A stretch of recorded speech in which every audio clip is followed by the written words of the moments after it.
Okay, so this is our new t-shirt of Better Globe, but you know, right at the back is Mystica Charity Foundation, Better Globe, Better Philippines. And here is the Better Globe.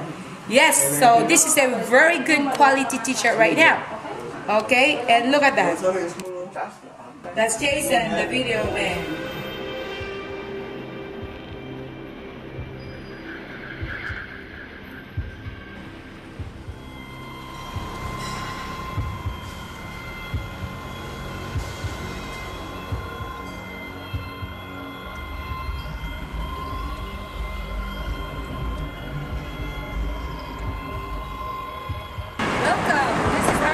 Saturday for our DWL 1242 kilohertz with Juby de Guzman, called our Mystic Moments with Juby de Guzman.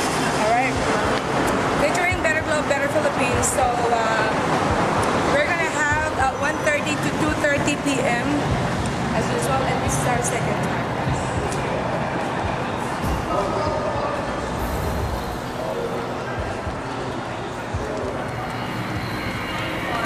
I'm not sure if Juby is already here, but I have some other people coming here. Hindi, ako lang. Sa taas. Hindi, ako lang. Okay. So later on, we're gonna be right there, and we're gonna wait for Juby, and hopefully Captain Duran is gonna be there. Okay, once again, here are the stuff of Better Globe, Better Philippines. In this corner, Mr. Marlon, and of course on the left side is the left side is Jason. No, Paulo, and that's Nina and Frank, and this is Jason.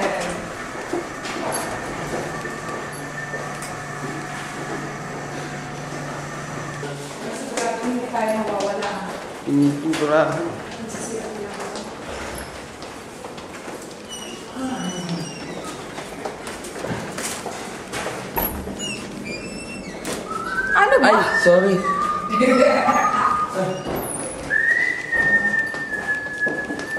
Loko na siya.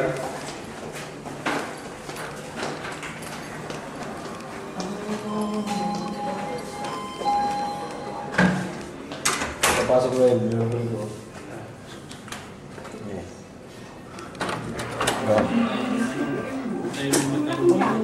Sorry talaga, hindi na ako sinama ko.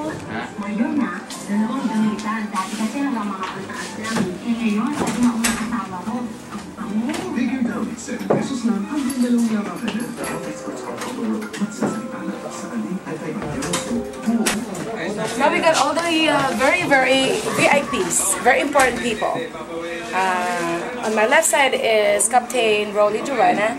So bad he was able to join with us last Wednesday during the launching of our DWBL.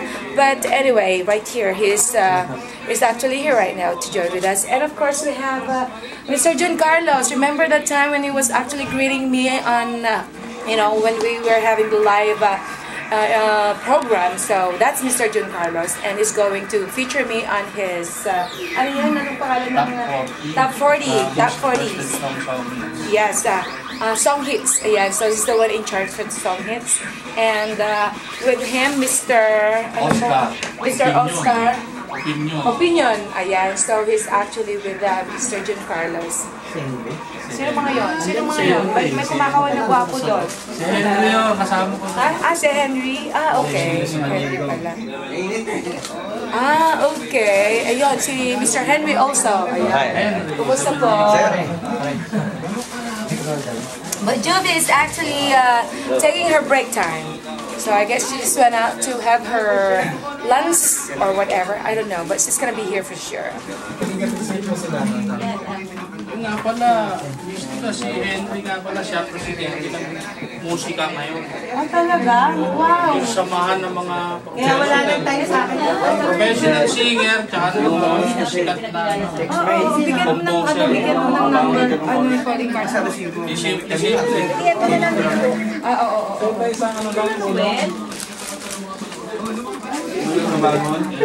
Ito yung concept ng ano namin, idea po kayo. Isang dyan na rin yung calling card ko. Isang maganda dyan. 1,000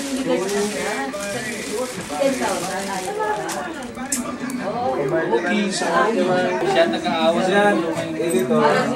Galing ka sa Saudi kailan? Kailan ka galing Saudi? Ay, naikot mo? Pitong taon ka na nag-abroad, di ba? Hindi, 13 years ago. 13 years.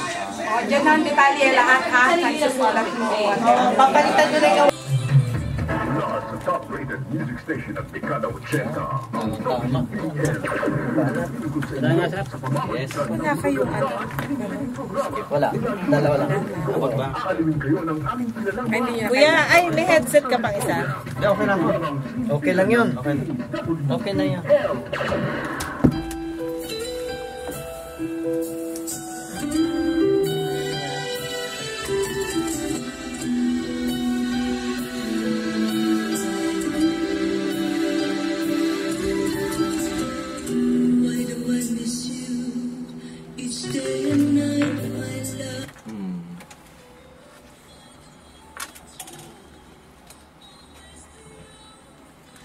Okay, magandang hapon po sa inyo lahat mga kaibigan. Siyempre po, nakikinig po kayo ng Mystica's Mystic Moment with Juvie de Guzman. At siyempre po, mabatiin natin ang bida ng programa. Ayan, bida dahil siya po ang tagapaglingkod ng bayan. Ito po ang ating partner, si Mystica itself, live mula dito sa ating studio. Well, good afternoon to all of the listeners of DWBL. Right now, Mystica's Mystic Moment with Judy de Guzman. Nabubulol ako.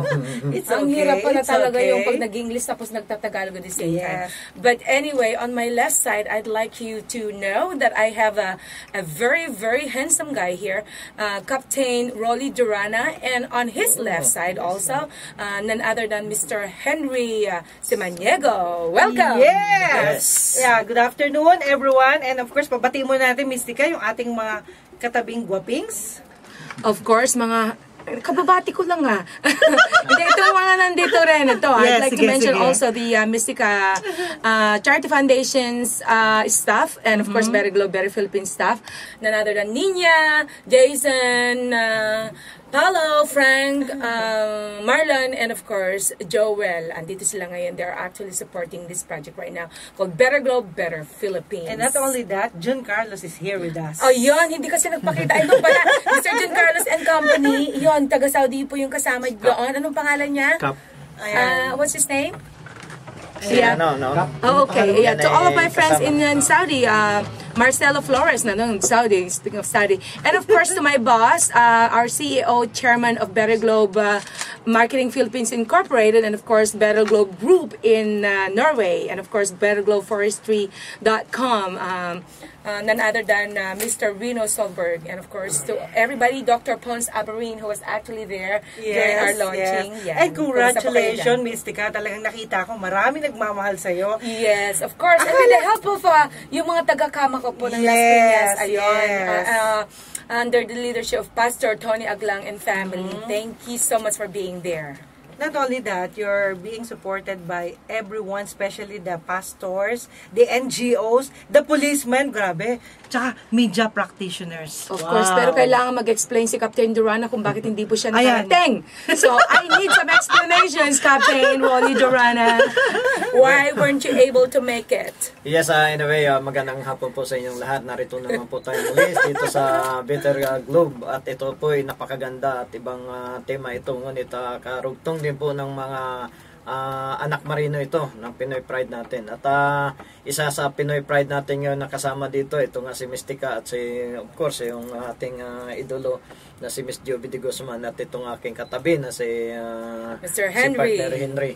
At anyway, katulad nun, siguro hindi na natin dapat i-explain pa. Ang akin lang doon, even though wala ako doon sa occasion na yun, ay ako'y masayang-masaya na at kami namomonitor namin closely na kaming mga seaman ay parang naroroon na rin at alam ko kung ano nangyayari. Maraming salamat at doon sa napakagandang nangyaring occasion nung last, I think that is Tuesday. Kung Yeah. hindi lang yan malayo, alam mo ba, Mystica, hindi ako uuwi. Kung hindi lang Oo nga malayo. Nabitin ako. Di ba ang ganda? Yes, It was ang really ganda, very, very exciting. ganda. And of course, we had all these people from the media, yung mga Yes, TV yes. press crew, talaga, nako, RPN 9, TV5, Channel 2, Channel 7, you name it, and UNTV. Ayon, si Kuya Jess. Ayan, thank you so much. He was the one actually supporting me also, getting all these crew people coming in. Talagang sobra po yung suporta niya. So, mamaya po, sana nandun tayo sa Startup and of course tomorrow sa Showbiz Central, and then the rest later, malaman na lang po natin kung kailan ipapalabas. Huwag kayo masisya ka kasi hindi ko kasing ganda si Mystica. Oy, huwag kang ganyan, sister. Alam mo naman nahiya ako kasi lagi kitang katabi. Talaga naman, alam mo yung minsan, ewan ko lang, kasi dati kasi tagahanga naman talaga tayo Mystica. And now, kasama na natin siya. Oh, yes, of course. Diba? And of course, because when Mr. Rino Solberg, my CEO, chairman of Better Globe, he was able to see yung nangyari nga. So he was really very, very impressed. And he said, congratulations to our good job. Well done! During our pilot episode. Kasi it was actually uploaded sa YouTube at saka Facebook. Ay, at saka, at saka ang gaganda daw natin. Tayong tatlo, si Kuya Frank. Ay, hindi, Mystica. Alam mo, nagpapasalamat nga pala ako sa mga kaibigan natin sa Facebook, ayan, sa tag, lahat sila nagre-response at talaga namang positibo.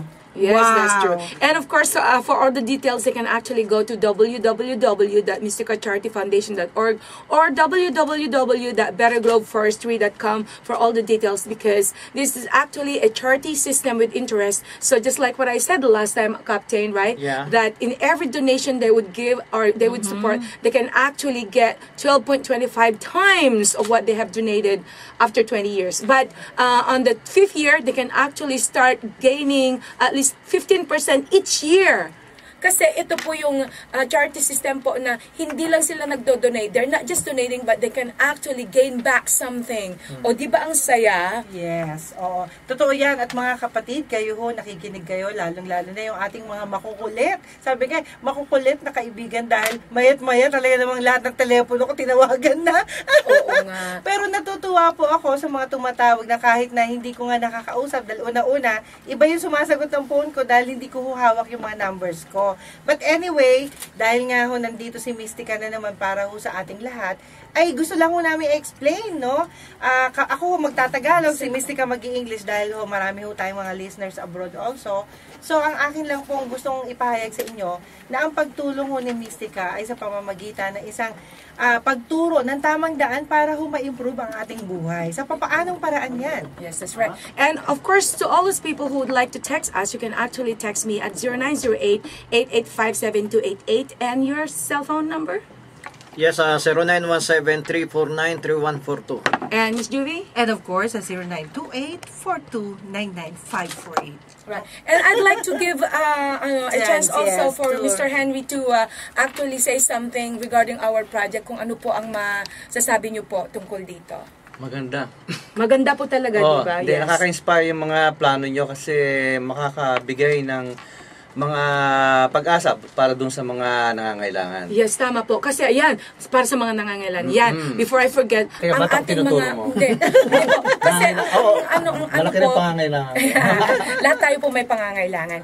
Pero, ang katulad po ng sabi po ni Mr. Henry, totoo nga po, kasi itong Mystica Charity Foundation, our aim is to actually help the street kids and of course to the unfortunate ones, to the PWDs under the supervision of Dr. Pons Aberin.